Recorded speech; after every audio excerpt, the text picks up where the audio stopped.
Bom dia, bom dia. Meu nome é Camila e hoje é sábado e nós vamos dar continuidade ao devocional, né? Em Êxodo capítulo 4. Mas antes disso eu vou fazer uma oração, tá bom? E vocês me acompanhem aí. Senhor meu Deus, Pai, eu te louvo por esse dia, pela tua grandeza, pelo teu poder, Pai. Senhor, que o Senhor possa se manifestar nesse lugar, Senhor. Que não seja eu falando, mas que seja o teu Santo Espírito através da minha vida, Pai. Deus, em nome do Senhor Jesus, que cada pessoa que está sentada, Senhor, em suas casas hoje, possam receber a palavra que vem do Senhor, Pai. E assim como elas possam receber, Jesus, nesse momento que elas estejam recebendo essa palavra, que o Senhor venha repreender, Jesus, todo empecilho, Jesus, na mente, nos ouvidos, Jesus, nos olhos, Pai, que possam impedir de alguma forma o entendimento da tua palavra, Pai. Em nome de Jesus. Amém. Bom, hoje nós vamos falar sobre Êxodo, capítulo 4, dando continuidade ao devocional, né? E só para dar uma introduçãozinha, né, bem básica. O que o livro de Êxodo está falando, na verdade? Ele está falando da saída, né, do povo do Egito, né? Da escravidão do Egito. Deus queria libertar o povo e mostrar para o povo que Deus era Deus. E ele levanta uma pessoa, né, que seria responsável por cuidar dessa libertação daquele povo. E o nome dessa pessoa é Moisés. No capítulo 3, a gente vê Jesus tendo o primeiro contato com Moisés a nível de confronto, né, dizendo o propósito, o objetivo que ele tinha em relação a libertar o seu povo. E aí eu queria ler com vocês o capítulo 4 para a gente poder falar um pouco da palavra. Capítulo 4, versículo 1 diz assim: Respondeu Moisés: Mas eis que não crerão, nem acudirão à minha voz, pois dirão: O Senhor não te apareceu. Perguntou-lhe o Senhor: Que é isso que tens nas mãos? Respondeu-lhe um bordão. Então ele lhe disse: Lança-o na terra. Ele o lançou à terra. E o bordão virou uma serpente. E Moisés fugia dela. Disse o Senhor a Moisés: Estende a mão e pega-lhe pela cauda. Estendeu ele a mão, pegou-lhe pela cauda e ela se tornou em bordão. Para que creiam que te apareceu o Senhor, Deus de seus pais, o Deus de Abraão, o Deus de Isaque, o Deus de Jacó. Disse-lhe mais o Senhor: Mete agora a mão no peito. Ele o fez. E tirando-a, eis que a mão estava leprosa, branca como a neve. Disse ainda o Senhor: Torna a meter a mão no teu peito. Ele a meteu no peito, novamente. E quando a tirou, eis que se havia tornado como o restante de sua carne. Se eles te não crerem, nem atenderem à evidência do primeiro sinal, talvez crerão na evidência do segundo. Versículo 9. Se nem ainda crerem mediante esses dois sinais, nem te ouvirem a voz, tomarás das águas do rio e as derramarás na terra seca. E as águas do rio se tornarão em sangue sobre a terra. Então Moisés disse ao Senhor: Senhor, eu nunca fui eloquente, nem outrora, nem depois que falastes ao teu servo, pois sou pesado de boca e pesado de língua. Respondeu-lhe o Senhor: Quem fez a boca do homem? Ou quem faz o mudo ou surdo? Ou o que vê, ou o cego? Não sou eu, Senhor? Versículo 12. Vai, pois, agora, e eu serei com a tua boca, e te ensinareis o que hás de falar. Ele, porém, respondeu: Senhor, envia qualquer um que hás de enviar, menos a mim. Então se acendeu a ira do Senhor contra Moisés e disse: Não é Arão, o levita, teu irmão? Eu sei que ele fala fluentemente, e eis que ele sai ao teu encontro, e vendo-te, se alegrará em seu coração. Tu, pois, lhe farás e lhe porás na boca as palavras.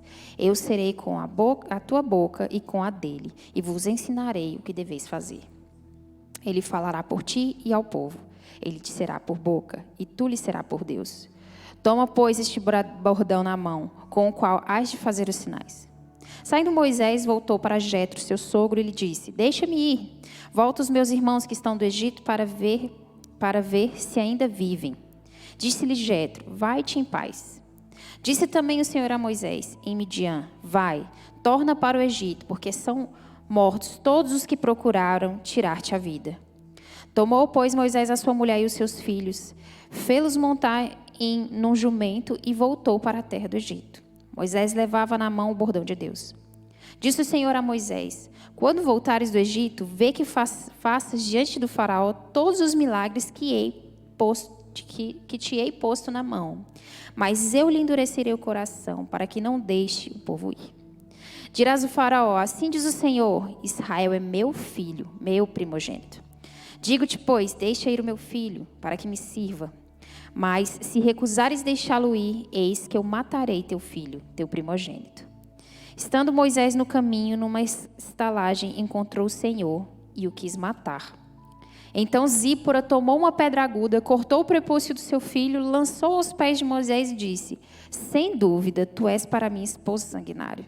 Assim o Senhor o deixou. Ela disse: esposo sanguinário, por causa da circuncisão. Disse também o Senhor a Abraão: vai ao deserto para te encontrares com Moisés. Ele foi e, encontrando-o no monte de Deus, o beijou. Relatou Moisés a Arão todas as palavras do Senhor com as quais enviara e todos os sinais que lhes mandara. Então se foram Moisés e Arão e ajuntaram todos os anciãos dos filhos de Deus. Arão falou todas as palavras que o Senhor tinha dito a Moisés, e este fez sinais à vista do povo. E o povo creu. E tendo ouvido que o Senhor havia visitado os filhos de Israel e lhes vira a aflição, inclinaram-se e o adoraram. Bom, mas por que você leu o texto todo, Camila? Porque é importante, antes da gente estudar um capítulo, a gente ler para entender a história. Preste atenção. Aqui existe um confronto entre Deus e Moisés. Deus queria libertar o povo do Egito. Embora o povo não entendesse o que seria essa libertação, Deus tinha no coração dele o anseio e o desejo de tirar o povo da escravidão e fazer com que eles entendessem quem Deus era. E ele escolheu Moisés. Só que aqui a gente vê algumas desculpas que Moisés dá diante do fato dele não se sentir merecedor ou dele não acreditar que Deus pudesse usá-lo para aquela obra. A primeira coisa que Moisés fala no capítulo 4, versículo 1 é: mas eis que não quererão nem acudirão à minha voz. Ou seja, eles não vão crer em mim, eles não vão ouvir a minha voz. E Deus, nesse momento, ele fala: não se preocupa, você vai fazer 3 sinais. Estou resumindo, né, gente? Vocês já leram o texto aqui. O primeiro sinal que Deus fala é a vara do pastor. Moisés estava com uma vara na mão, que é chamado de bordão aqui. E ele fala: pega essa vara, joga no chão. Quando ele coloca a vara no chão, ela se transforma numa serpente. E aí ele fica com medo. Daí ele volta e fala: pega no rabinho dela que ela vai voltar a ser o bordão. Ele pega e ela volta a ser o bordão. Então, na verdade, Deus queria que esses sinais fossem um testemunho a Israel e ao Egito da presença de Deus. Vara representa a autoridade, então ele queria mostrar a autoridade dele com isso. E você vê que Moisés ele fica receoso, resistente. Deus fala do segundo sinal, ele fala: mas não se preocupe, vai ter um segundo sinal. Ele fala sobre a mão com lepra. E aí ele fala para ele colocar a mão por dentro da roupa, depois que ele tirasse, a mão dele ia ficar leprosa. E aí quando ele tornar a mão dentro da roupa dele, a mão voltava ao normal. Isso fala um pouco da situação de Israel, né?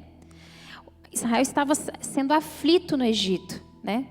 Havia necessidade da purificação do Senhor. Então, esse segundo sinal representa essa purificação do Senhor sobre Israel. E ele vai e questiona de novo, Deus dá um terceiro sinal. Olha, se eles não crerem no primeiro e no segundo sinal, tem o terceiro. Esse aqui é muito interessante. O terceiro sinal é no rio Nilo. O rio Nilo era a fonte principal do Egito. Então, tudo que eles tinham, eles se mantinham por conta desse rio. A água do rio Nilo era extremamente fundamental para eles. E Deus falou que ele ia transformar a água do rio Nilo em sangue. Então, como era a fonte do Egito, ali, se Deus transformasse aquela água em vinho, ou a água em sangue, as pessoas perceberiam a mão poderosa de Deus e teriam certeza que Moisés era um mensageiro de Deus, porque estava mexendo na fonte de renda do Egito, na fonte de vida do Egito, né? Então eles estavam todos, reconheceriam que estariam na mão de Deus. E aí quando Deus começa a dar seguimento, Moisés ainda se acovarda, né? Depois que Deus faz 3 sinais para Moisés ver, ele ainda fala: não, Senhor, escolhe outra pessoa. Tem tantas pessoas aí melhores do que eu. Deus fica tão irado. E ele fala o quê? Ele fala: você não tem seu irmão, Arão? Eu vou usar a boca dele, mas você que vai falar dos sinais. Essa primeira parte me traz muito a ideia dos dias de hoje, sobre o Evangelho, sobre a nossa missão como cristãos. Deus tem uma missão para nós, que é levar o Evangelho a toda criatura, é que as pessoas conheçam quem é Jesus e o poder libertador de Deus. Mas muitas vezes nós pegamos a nossa limitação e lançamos na frente como Moisés lançou para Deus. Primeiro, eles não vão crer no que eu vou falar. Eu sempre me perguntei por que foi que Deus pegou e mostrou todos os sinais para Moisés. Porque ele poderia ter chegado para Moisés e simplesmente falado: eu vou fazer 3 sinais. Vai lá que eu vou fazer os sinais e você vai ver. Ele fez questão de que Moisés visse os sinais que ele tinha. Primeiro da vara, depois a da mão e depois o do rio. Ele queria que Moisés enxergasse os sinais. Você sabe por quê? Porque Moisés, ele era incrédulo. Ele não acreditava que Deus poderia fazer. Mas antes dele não acreditar que Deus poderia fazer, ele não acreditava nele mesmo. Ele não entendia a identidade de Deus na vida dele. Quando você entende a sua identidade em Deus, você não tem medo de fazer as coisas. Por isso que Deus precisava mostrar para Moisés os milagres. E ele mostra para Moisés os milagres e Moisés começa a lembrar das suas limitações. Sabe quando Deus chega para você e fala assim: ei fulano, eu tenho uma obra na sua vida, eu quero que você fale do meu evangelho no seu trabalho, eu quero que você fale do meu evangelho na sua casa, eu quero que você fale do meu evangelho na sua igreja, eu quero que você assuma um ministério. E você fala: Senhor, mas eu sou limitado, eu sou pecadora, eu não falo direito, eu nem sei ler a Bíblia, eu tenho vergonha. Aí Deus chega para você e fala assim, igual ele falou aqui para Moisés, no versículo 11. Quem fez a boca do homem? Ou quem faz o mudo ou o surdo? Ou o que vê ou o cego? Não sou eu, Senhor? Então Deus confronta Moisés dizendo assim: sou eu que criei você. Sou eu o dono da criação. Então sou eu que digo o que você consegue ou não fazer. Quando Deus ele tem um propósito traçado para nós, Ele não está preocupado com as nossas limitações, porque Ele é o dono de destravar todas essas limitações. Mas mesmo Deus dizendo: eu serei a sua boca, eu vou estar com você, eu sou o dono da criação, eu que te criei, eu posso fazer. Moisés ainda não acreditou. Isso é o que acontece nos dias de hoje. Às vezes você está num lugar, você vê que a obra precisa da sua ação, Deus já direcionou o seu coração para aquela obra, só que você pega as suas limitações e faz delas um Deus na sua vida, de tal maneira que trava seu ministério, trava o propósito de Deus. Mas preste atenção, quando Deus tem um propósito, o confronto sempre volta. E aí o confronto volta no versículo 14, quando Moisés já tinha falado sobre ele falar: chama qualquer outra pessoa capaz. Deus se ira e fala do irmão dele, que é Arão. E eu fiquei me questionando: meu Deus, por que você não chegou para Moisés para dar um banho de água fria nele e falou assim: Moisés, só porque você me questionou 3 vezes e está me enchendo a paciência, você não vai, quem vai é Arão. Eu acho que ele ia ficar muito chateado. Mas Deus não pensa como eu e você pensa. Deus tinha um propósito na vida de Moisés. O confronto não era para outra pessoa, era para Moisés. Moisés precisava ser curado para libertar. Então ele pega e fala: você vai com Arão. Porque ainda que você não queira, você vai ver o que eu posso fazer. É óbvio que Arão era para dar mais segurança para Moisés. E quando Moisés chega na frente do faraó, junto com Arão, é nítido que ele percebe: eu dava conta de fazer isso. Eu dava conta. Eu só era covarde. E aí Deus permite que Arão vá com Moisés. Mas preste atenção, quando Deus tem uma obra na sua vida, Deus precisa trabalhar na nossa covardia. Deus precisa trabalhar nos nossos medos. Deus precisa trabalhar nas nossas inseguranças. Ele precisa tirar de dentro do seu coração o que você não acredita. E Ele vai usar pessoas para dizer para você: Deus te capacita. Deus te leva. Ele usa a sua boca. Não somos nós que falamos. E daí a gente entra, depois dessa história, que no outro tratamento de Deus na vida de Moisés. Moisés, de forma muito respeitosa, vai a Jetro, que é seu sogro, e diz: olha, eu preciso me preocupar com o meu povo. Você me deixa ir lá, saber como eles estão para resgatá-los? Jetro fala: vai. Na verdade, a posição de Moisés é porque ele era como se fosse quase um escravo, né, de Jetro. Então ele estava pedindo a liberdade, né? E isso é um gesto também de honra, né? E Jetro libera ele. Mas no caminho, quando ele leva a família dele na jornada, ele encontra o Senhor. E o Senhor queria matá-lo. Por que Deus queria matar Moisés? Porque existia um pacto, né? Um ato simbólico que era a circuncisão. A circuncisão representava a aliança com Deus. Só que o filho de Moisés, não sabe por quê, não sabe se foi Moisés que não queria que ele tivesse sido circuncidado, não tinha sido circuncidado. Na hora que o Senhor quer matar Moisés, Zípora circuncida o filho dela rapidamente. E chama o marido dela de sanguinário por conta da circuncisão. É perceptível que ela não concordava com isso. Provavelmente, isso é uma conjectura, talvez Zípora não quisesse que o filho dela fosse circuncidado. Mas para que Moisés fizesse a obra de Deus, era necessário uma aliança. E essa aliança tinha que começar. E por isso que Deus o confrontou dessa forma. Entenda uma coisa. Quando você tem um propósito, um chamado, Deus vai te confrontar. O confronto faz parte da obra de Deus para trazer restauração, não só para a sua vida, mas para aqueles que você leva o Evangelho. Eu coloquei uma frase bem interessante aqui, ó. Aquele que proclama a vontade de Deus para outros, deve ele mesmo ser obediente à vontade de Deus. Não adianta eu falar do Evangelho e não entender, e não ser confrontado em relação à palavra que eu vou levar. Eu mesmo vindo levar a palavra, fui bem confrontada essa semana. E glória a Deus por isso, porque Deus quer tirar as minhas mazelas, as minhas impurezas, para que a obra dele aconteça. Imagina se Moisés fosse libertar o povo e não reconhecesse as fraquezas dele, as limitações dele. Ele chegasse lá, ele não ia entender a essência de Deus. Mas a essência de Deus, quando você leva o Evangelho, Ele traz cura em você e naqueles que você vai ministrar a palavra e vão receber essa cura. Então Deus, Ele tem esse propósito nas nossas vidas.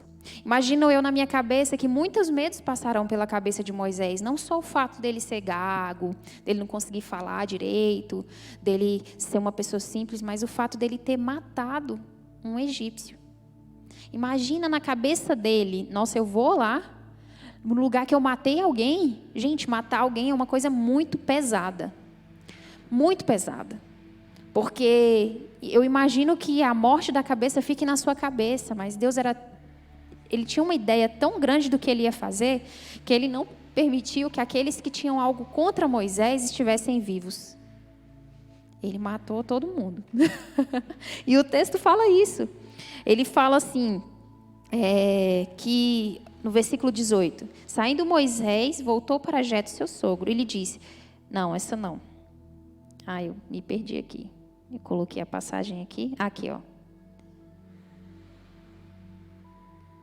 Tem a passagem aqui, eu vou lembrar ela, eu coloquei, só que eu não estou achando ela aqui no meu estudo. Mas tem a parte que ele fala que ele não precisava se preocupar, porque todos os que tinham acusação contra ele já não estavam vivos mais.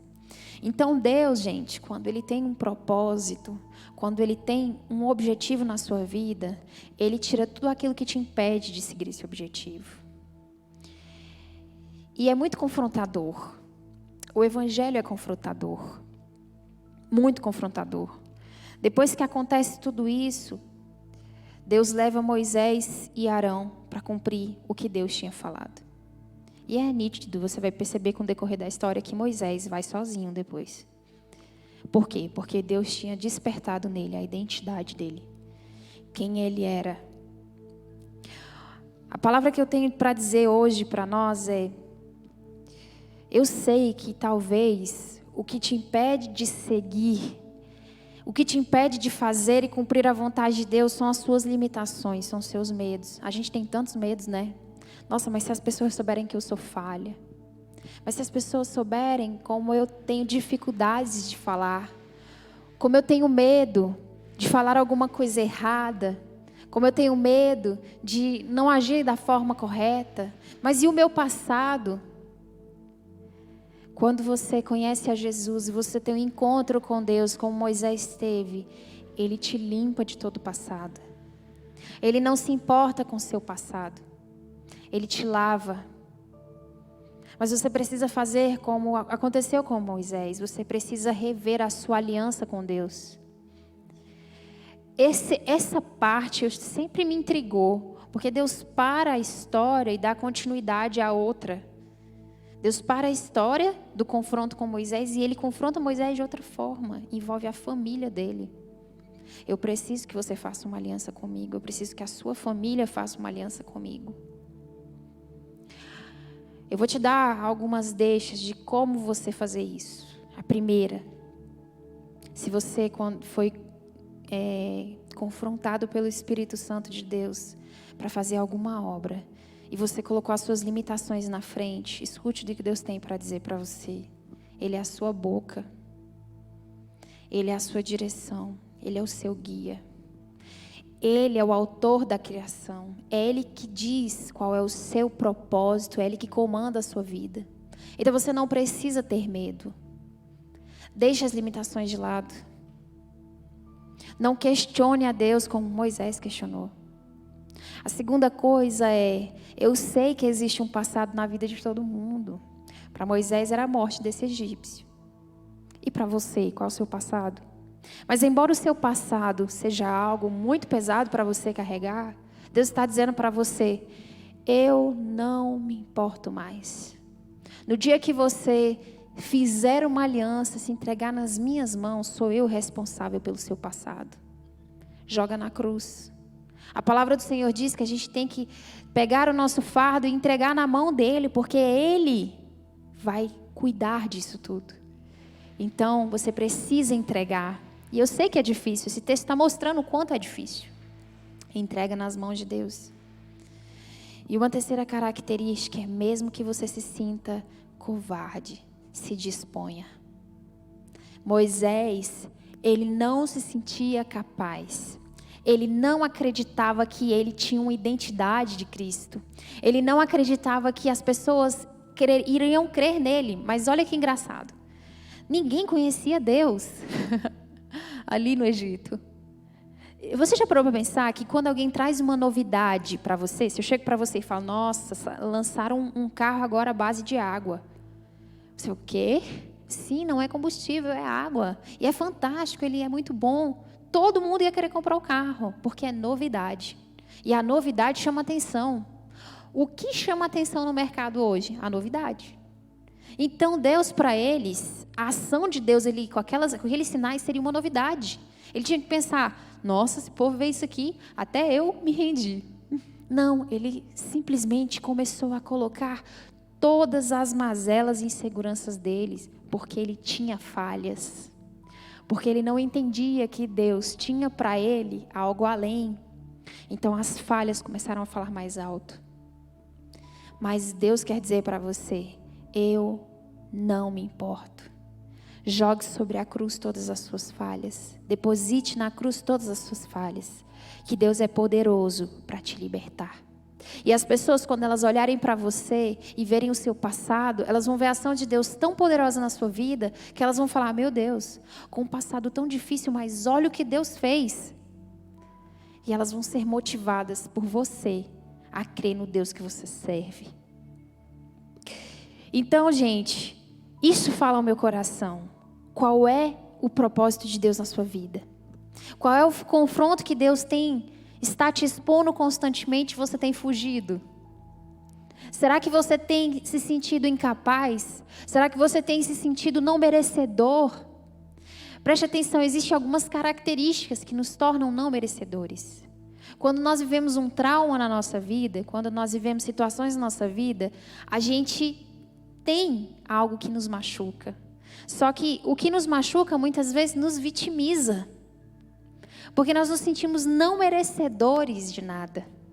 E a vitimização faz a gente não reconhecer a nossa identidade em Deus.